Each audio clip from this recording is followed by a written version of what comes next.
let's talk some more about improving our low back adjusting. Now what we want here is we want it to be as easy as possible on the greatest variety of people possible so we can get the best results possible, have it be as comfortable as possible. See, so anything I can do to share with you tips, secrets, details that'll make a difference for you, that's what I want to do, okay? So I've got a few more things I want to share on the lumbar topic, all right? And I've got some notes here. First thing is this. The goal, okay, is to understand we have to always be learning. There's several problems here that we see in chiropractic. And now remember now, I'm like a practice consultant guy. Everything in the office, I can do the floor plans, marketing. There's nothing whatsoever within the four walls of the chiropractic office. So technique is something that gets assumed a lot. But people have asked me to make some technique videos versus all the typical money, practice management, marketing, all the other stuff I do. And so here we are, and I'm glad to be doing it. Now, a couple points. Everything matters. Everything matters. What your eyes are doing, your footwork, the balance, what every hand is doing, the way they're positioned, the position of the person, what they're thinking, the table. Everything matters. You can't assume anything is good. What you assume is good is the thing that can come back and make it more difficult for you and make it harder, okay? So, we never want to say something like this. Just adjust them. Just adjust them? Like it's this little minimal side note of an activity? Making adjustments is a big, big deal. So anytime you're going to adjust somebody, we're focused and we're serious, we're locked in, and it has to be good. There's no, oh, just hurry up, I'll just adjust them. All right, again, the common mistakes. I'm just going to list these, and obviously I'm going to do some examples here in a second. I'm going to show you some other things that are going to be important here. Upper lumbar, lower lumbar, some other details I think you're going to find incredibly valuable. All right, so what are the big mistakes? One, they got the foot off the end of the table or in the middle and not off the edge. We got the leg bent. We're grabbing and we're too fingertippy with how we handle people's bodies. We don't get the knee positioned. We don't get our top above our kneecap on their tibial tuberosity to hold and control them and pinch the knee. We don't get them positioned correctly on the table where the femur is halfway off the edge. We don't get them set on the shoulder blade right. We don't get the arms positioned right. They're too far forward. Or we have them back and we're pushing the person back like this and they're looking up at the ceiling for some reason. Okay? Then we don't have our stabilization right. It's all jacked up. And then we just put our hands some random place versus putting it exactly on a vertebra in that little spinous holder that you have built into your piezoform. Those big mistakes. Now, one big mistake is arrogance. Is the chiropractor thinking they're good. And the trouble is, the people that need to watch this video the most are the ones that think they're good and think they don't need it. Well, I've been doing it a long time. I know, you got 30 years of not being any good at it. Or I'm getting stuff to move. Well, yeah, about a third is what you could. Let me give you an example. I have asked this question many times of chiropractors. How good do you think you are? Like I'm looking at a chiropractor here. How good do you think you are at your low back adjusting? And they'll say like a 10 out of 10. And I'll say, great, why don't you adjust my low back? And it'll be like a first year chiropractic student. I mean, it's like an F. It's like I don't know. Another chiropractor, California. How would you rate your low back adjusting? Oh, like a 10 out of 10. And then it's this horrible kick move thing where nothing happens. It's like an F. Why is that? Why is it the people that think they're awesome end up, see? So we want to really be good and we want to continue to get better, including myself. And hopefully you want to get better also, okay? And I'm sure that you can. All right. See, thinking you're good and actually being good are two different things, okay? And one quick note on this is, just because a practice is busy doesn't mean your technique is that good. They don't go together that well. Your marketing, how you look, being from an area where you know a bunch of people, your marketing skill, your savvy, your persuasive, the use of your voice, okay? All of this stuff, your social media skill, all those things can make a practice busy. And it has almost very little to do, if nothing, if not sometimes nothing to do with your technical adjusting skill.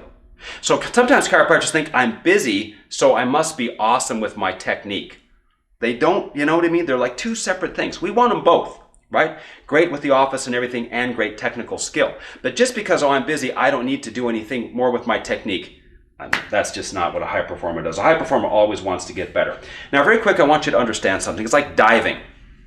You got the number for the difficulty of the dive, and then how well did they execute that dive. Some dives are more difficult than others. Okay, so let's say it's a scale of 1 to 10. Say the difficulty is an 8, and they get a 7. You get the idea? Same thing for chiropractic. There's adjustments that are more difficult, and then there's how good you can do them.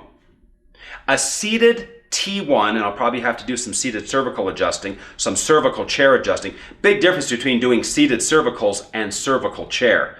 Two completely different things, okay? Talk about one of the most bastardized techniques in the history of the world, but we'll get to that, is the level of difficulty. Say a good T1 sitting in the chair, that's going to be like a 9.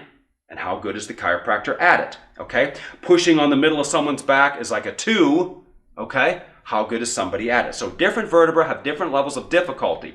The atlas, not that difficult once you get it down. That's low on the difficulty scale. C7, much more difficult. T4 is about as difficult as a C7. T12, very few people can do that. Okay, we're talking about T12, not T9, and calling it T12. We're talking about getting that V in on the spinous process and tractioning on the correct table, which I've got both of them right here. There's the modified Zenith TR1, which is probably the superior prone adjusting table in the world today. And of course, the knee chest table, which is the ultimate. It needs no introduction. So having T12 and being good at that. And then of course our L5. And if you're good with L5, you can move your hand and be good at all kinds of other things, okay? By the way, remember now, it's Atlas, C7, T4, T12, L5. Those are the vertebrae. If you can do those well, everything else is easy. Most common vertebra to subluxate is T12. Almost nobody can adjust it. I don't have time to sit and explain why. It's obvious why T12 is the one. Right here. Boom, it blows out the back. Narrower vertebra, transitional segment, spinal cord is fatter, beginning of the cauda equina. Okay? There's all this stuff going on there. The rib cage moves as one big unit, hinges on T12. The entire spine then hinges on L5. It's the point of inflection between kyphosis and lordosis. I mean, T12.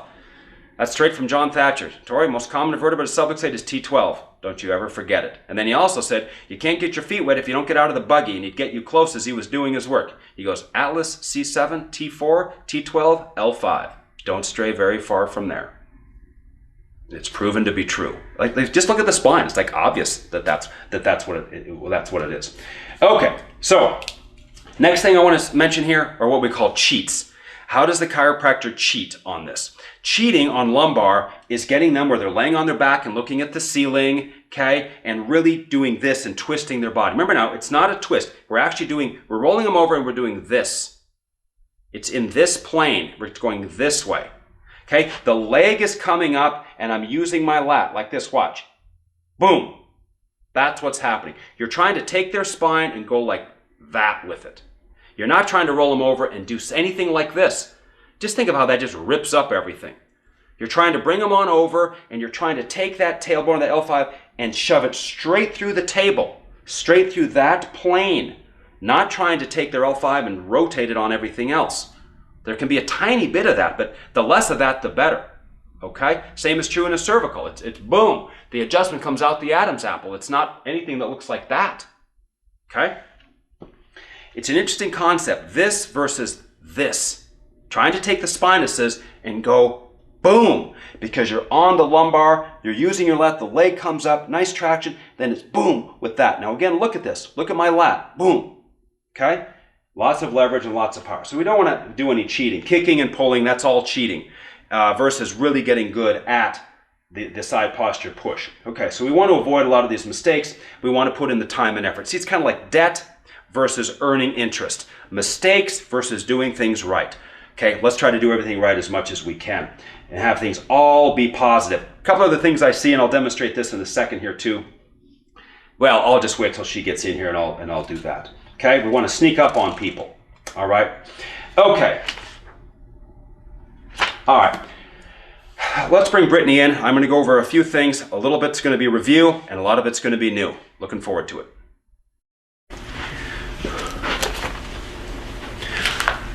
All right, let's take a look here. And what I'm going to do as my first example is I'm going to do everything what what I would just call wrong. Again, these are my opinions, but they're from just a gob of experience, okay? And you try these different things, and you want to get what works ideal for you to get the best results. But I think if you take my considerations into account, you're going to be a lot better. So I'm just going to go through an example here of basically doing everything wrong that I can think of, and then we'll bring it around, and I've got some more cool stuff for you, okay? All right, so here we go. Okay, down you go. Okay.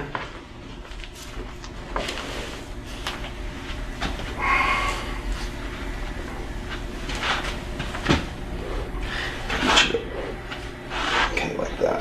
Okay.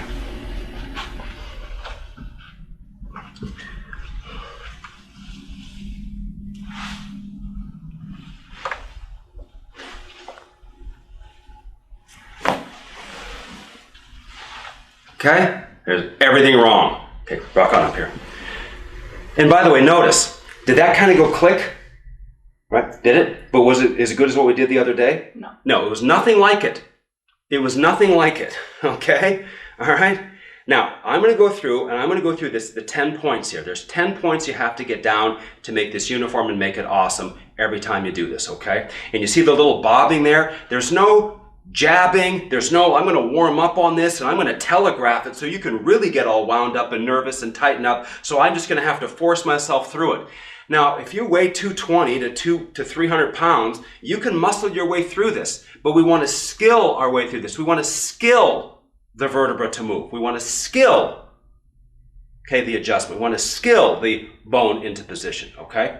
All right, so let's get all that garbage out of the way. And let's go through really doing this with precision. Now I want to watch, and I want you to watch, and I want to share something with you here. Okay, down in position. Okay, ear flat on the paper. Okay, like so. Now, the adjustment starts. Well, it's already started, but it starts the second I touch her. It doesn't start when I'm going to do something. The adjustment starts the second I touch her. Watch this. It's the second I touch her, the adjustment starts. Okay? There just happens to be the point where you move the vertebra, but the adjustment starts the second I touch her. Looks just like this. Closer to the edge. Good.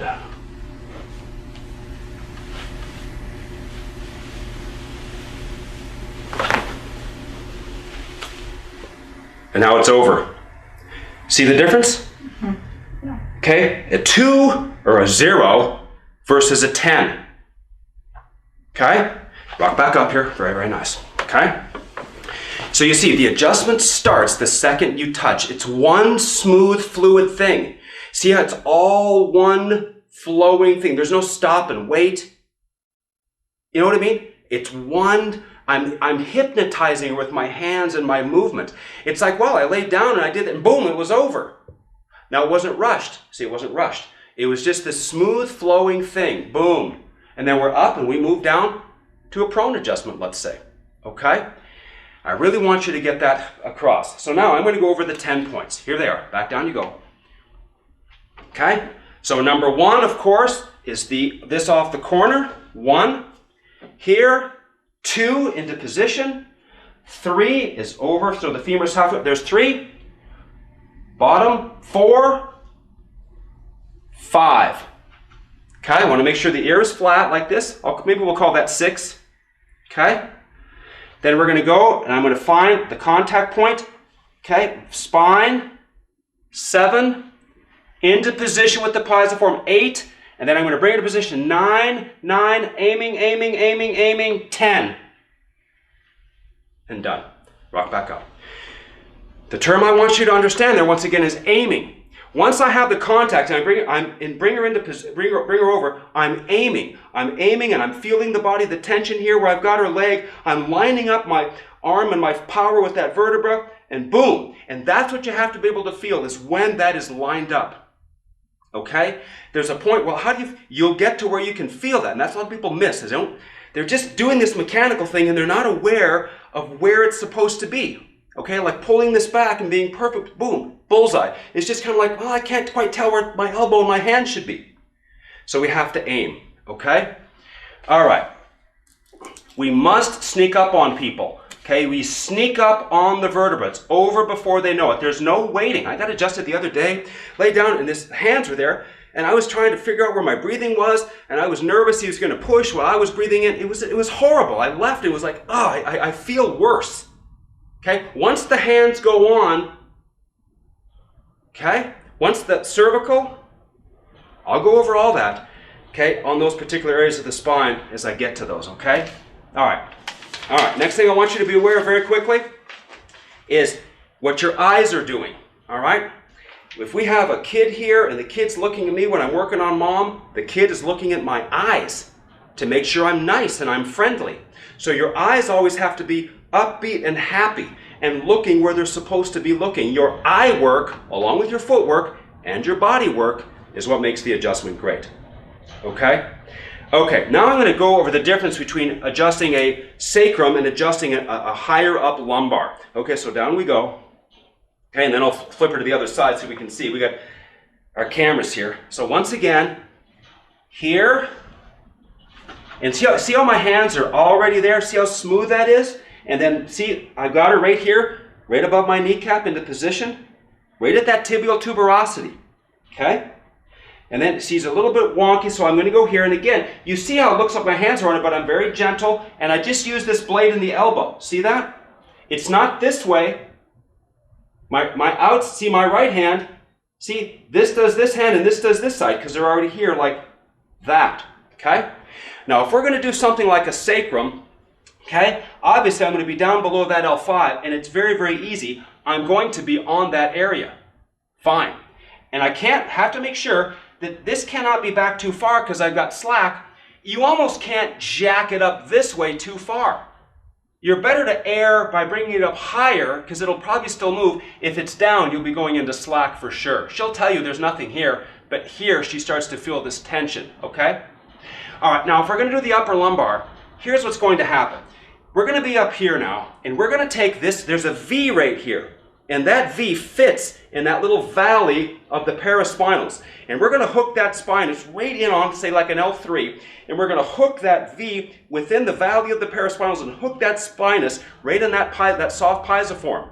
And then watch what's going to happen here. I'm going to get up here like this, and I'm going to be way up here, and she'll tell you, I'm on, see Brittany, I'm on that vertebra there, okay? And then I'm going to have to bring the knee up higher. Watch how I do, I'm going to step, I've got it here, and this knee's going to go up higher, and I got to curl her. See, because it's higher up, I have to bring this around more to get the tension up to the vertebra I'm adjusting. If I'm down here, it's easy. But if I'm going to go up there, it's no different than a cervical. If it's C2, it's here. If it's C7, it's there. You get the idea?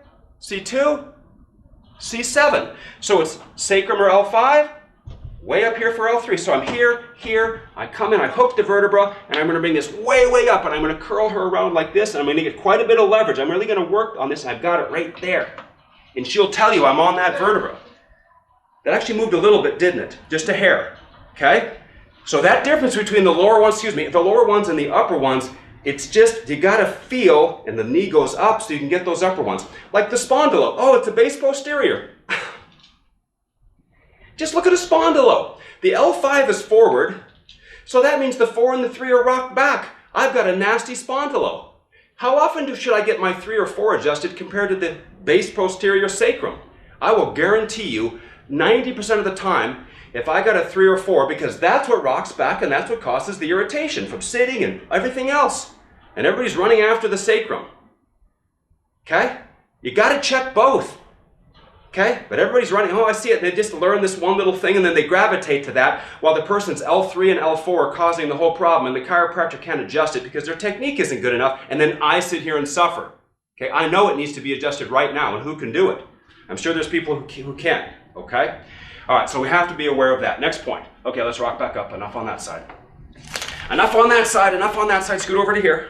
Okay? Change our angles now. All right. Palm is in the V. Great on that contact. You got to bring that up. Now, what you're doing is you're directing your force through about the size of a quarter. That's what's happening here. Everything is into position, and you're getting all of your body lined up so you can have this force go through something about the size of a quarter through the center of that spinous process. And most of these will be on the spinous process. Remember now, a lot of this stuff confuses everybody, all these listings. Let me tell you how simple chiropractic is. Here's what chiropractic is, okay? Make sure all of these vertebrae, okay, are shoved forward. That's it. The nerve hole is in the front. The vertebra rocks back, it twists and does all this stuff, and it screws up the nerve opening. Okay, that's easy. Let's make sure all the vertebrae are shoved forward. That's all I'm trying to do. Get here, shove it forward. T12, shove it forward. T4, shove it forward. C7, shove it forward. Except for the atlas, of course. So keep it simple. Your goal is to get behind the vertebra, spinous contact, shove it forward. And if you're good at that, all this other AS, EX, that's just like a tenth. That's not what it's about. Okay? If you're good at shoving vertebra forward, moving this around for some of these other contacts and listings is then easy, okay? You're shoving vertebra forward. Can't stress that enough. Okay, super smooth, 10-point process. Okay, what if the person's 300 pounds? What if, yes, there's all those scenarios, but we're talking about the foundation here, and we can make modifications as we may need to for people along the way. Okay, remember now, when you do this, you're working on a vertebra. Okay, but since it's under the skin, you can't see it. So people, they get confused. I'm doing all this because I'm going after one vertebra, and I'm trying to shove that vertebra forward and get it set, flush, and square, and clean, and thorough for maximum nerve opening power. That's what we're out to do, okay? All right, one thing here is this. People will ask the patient, Brittany will sit there and say, well, what are you trying to do?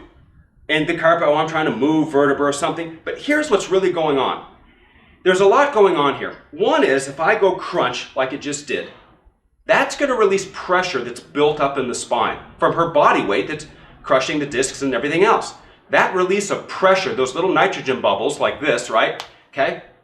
That's a positive thing. That's one. Next thing that can happen is, no doubt when we make adjustments, it's going to start to break up any arthritis that was forming. It's going to instill and allow a little bit more mobility. So that's good. Now, by the way, since you're getting a little bit more mobility, that's really good for circulation. Okay, and that's fantastic. Okay, if we get all rigid, that's going to screw up our circulation. If our neck has mobility, that's got to be better for carotid arteries, vertebral arteries, all that stuff for circulation and flow. And then, of course, because we're pushing on this, it has a stimulating effect, it has a correcting effect on nerve power. Okay, it has there's an electrical effect through nerves, circulation effect, a vertebra effect through preventing or arresting the process of arthritis, plus it releases pressure that's built up in the spine. It's incredible. How could you not want to come in and get this done every week? So you have to know what you're trying to do. Do you get the idea? Yes, what are you trying to do? Oh, I'm trying to put something out of place into place. It's so much more than that, okay? And you really don't know which one's going to help her the most. Is it the one that's going to be, is it the positive effect on circulation? Is it getting the pressure out of there? Is it putting some mobility back in? Is it nerve power and nerve flow down into her legs, ankles, and feet for her athleticism? We'll take all of it. Okay? So know what an adjustment actually does, especially in the lumbar spine. You might want to rewind that and write those things down, because as you can tell, I'm talking fast. I want to keep these right to the point and always the main stuff. You see, the trouble here is chiropractors play a lot of BS games. They make themselves believe things that aren't true, like I'm better than I really am, or this works just as good as that. You can't play any of that. You want to get as pure and as perfect as you can with your adjusting right-sided and left-sided, okay? So we want to make sure we're very, very sharp. Now, any mistake in the positioning and all this can ruin the whole adjustment. So that's why every single thing that we do counts. Okay? All right. And know what the goal is. Okay. I'm going to go through this again. Okay? Enough of the talking. I'm just going to do some more demoing so you can see. Okay? So here we are. Full on. Okay? Down you go. Ear flat on the paper. I'm right here. This comes out like so. I get it right off the corner. My hand's right here to bring this up into position. Back of the hand to the center. I look down and say, I've got to make sure your leg's halfway. Now, if her knee is up a little bit, I'm just going to push it right into position above my kneecap. I've got it. We bring this down into the shoulder blade like so. Back to balance like this. I make sure her ear is flat. Okay, I've got equal balance on both of my feet. But you can see here, I've got perfect control of her leg. Now, if I let go, she's going to kind of be up a little bit. She's back just a hair. And I know that, okay? But I can feel it. But I'll fix that when I get her into position. So I know I'm a little bit behind on my positioning, but because I've done this a million times, okay? I'll just do this. Watch, I'll bring this into position here, but she will tell you I'll bring it and I'll correct it, okay? Because watch this. Watch how these go on at the same time. Watch this. See that? Now look at my hands once again. Here, watch how they go on at the same time. Now, because I've done this so much, I can feel with my pisiform like it's a fingertip. I can count the vertebrae, yes, if I need to. But I also, like a piano player, I don't have to count which key I'm on. I know which keys I'm on. Because this is a 24-key piano, and I know which keys I'm on. So I can go in and go right to my L5, okay, with this. And even in the time before I make the adjustment, I can make whatever precision I need in the contact before I actually follow through. So watch this, okay? Here, see my finger's up on the spine. I know I'm in the right spot, and then I'm right there. And I have a little bit of room here to drop, like so, okay? All right? Now, once again, there's nothing that looks like this. This pre-hop thing, it's horrible. And there's nothing that looks like this. What is that? What that means is I don't know what I'm doing. I don't really have them positioned right. I've got to hold on a second here and figure this out and warm up. No, you don't need to do that. You can trust yourself, okay? If the positioning is good and I'm here and I bring her over, I've got it lined up. I'm ready to go, ready to go. The angles, see there's the spot. It's not here and it's not back here. She'll even tell you it's right there. Boom, and we've got it. Okay, rock back up. Isn't that interesting, Brittany, how you can feel a lot of that? Now you're seeing she's smiling and nodding, okay? Because what I'm describing, she is feeling, okay? I'm not just saying something here. She can tell it's in the right position. She can tell that the elbow is right. She can tell that it feels better with the foot there. She can tell it feels better not being twisted, yeah, okay, and all of that stuff. Here's a common mistake. Back down you go. Looks like this. Okay, the chiropractor's all grabby, and they're putting their hands on people and being all grabby and sickening, okay, and all this stuff. And the chiropractor will go like this, and they'll pull this way back like that, and their person's actually looking like this, okay? And then they get this back like that, okay? Then they get here, and they just start to do this thing like this, okay? Let's just see that, how I've got this pushed way back, and way over, and I'm twisting your body. You get the idea? Or they'll bring the leg way up and do all this twisting. Oh, and it's just horrible. I just want to unwind you after doing that. I'm so sorry. Okay, come on up out of there. Okay. Big round of applause again for Brittany. Thank you so much for helping me out. You're out of here. I'll say a couple quick words and we'll be done. Okay, so everything counts. Remember what you're out to do. You can picture what you're trying to do with the vertebra. The goal is to get better at all the details so that it's easier and you're more effective with every single person you put your hands on. Great job.